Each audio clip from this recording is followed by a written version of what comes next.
ওরা আমার মুখের ভাষা কাইরা নিতে চায়, এটা তো সম্পূর্ণ মিথ্যা বানাওয়াটমূলক একটা অপপ্রচার। এখানে ওরা বলতে পশ্চিমা শাসক গোষ্ঠী অথবা পাঞ্জাবিদেরকে বোঝানো হয়েছে, তাই না?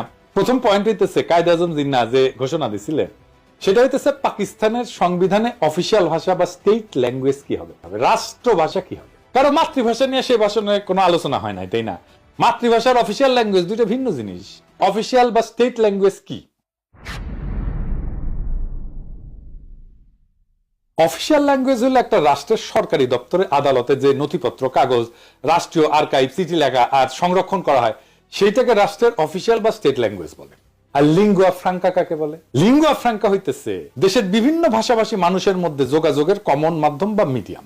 একটা দেশে বিভিন্ন ভাষার মানুষ বাস করতে পারে, যেমন ধরেন সোভিয়েত ইউনিয়ন বহু জাতি বাস করত, Russian, Ukrainian, Georgian, Armenian, Kazakh, Tajik, Bashkir, Turkmen, Latvian, এরকম 15টা ভাষা গোষ্ঠী ছিল, বড় বড় ভাষা গোষ্ঠী। এর প্রত্যেকটা এখন আলাদা আলাদা দেশ হয়ে গেছে এবং আরো শত শত ক্ষুদ্র ভাষা গোষ্ঠীর মানুষ ছিল সোভিয়েত ইউনিয়নে। তো এদের মধ্যে লিঙ্গুয়া ফ্রাঙ্কা ছিল রাশিয়ান, আর সোভিয়েত ইউনিয়নের অফিসিয়াল ভাষাও ছিল রাশিয়ান। আসল কথা হইতেছে অফিসিয়াল ল্যাঙ্গুয়েজের সাথে নিজের মাতৃভাষা, একটা এলাকার কথ্য ভাষা বিলুপ্ত হয়ে যাওয়ার কোনো সম্পর্কই নাই, থাকতে পারে না। এটা খুব অদ্ভুত এবং স্থূল একটা ভাবে, নিতান্তই হাস্যকর।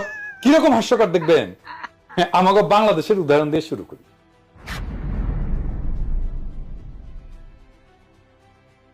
বাংলাদেশের অফিসিয়াল ভাষা হচ্ছে বাংলা, তাই না? আমরা তো সবাই জানি রাষ্ট্রভাষা বাংলা। তো বাংলাদেশে অন্য ভাষাভাষী জনগোষ্ঠী আছে, যেমন সিলেটি আছে, সাতগাই আছে, চাকমা আছে, গারো আছে, সাঁওতাল আছে, অনেক আছে, তাই না? সিলেটি আর সাতগাই এই ধরে এই দুই ভাষা বাংলা থেকে সম্পূর্ণ আলাদা ভাষা। তাদের প্রায় সম্পূর্ণ ইউনিক ভোকাবুলারি আছে, শব্দ ভান্ডার আছে, যেটা অন্য কেউ বুঝে না। এমনকি সিলেটি ভাষা তার নিজস্ব বর্ণমালা আছে, যেটাকে সিলেটি নাগরী বলে।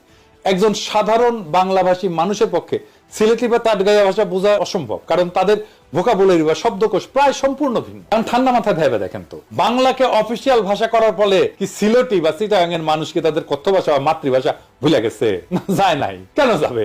আশ্চর্য কথা। এটা তো কত উদ্ভট একটা দাবি, সেটা কল্পনা করলেও হাসি লাগে। বাঙ্গু প্রগতিশীলদের দাবি যে ওরা আমার মুখের ভাষা কাইরা নিতে চায়, এটা সম্পূর্ণ গাঁজাখুরি একটা দাবি। এখন যদি চিটাগাং বা সিলেটের ভাইয়েরা যদি বলে ওরা আমার মুখের ভাষা কাইরা নিতে চায়, তাহলে বাঙ্গু প্রগতিশীলরা কই যাবে?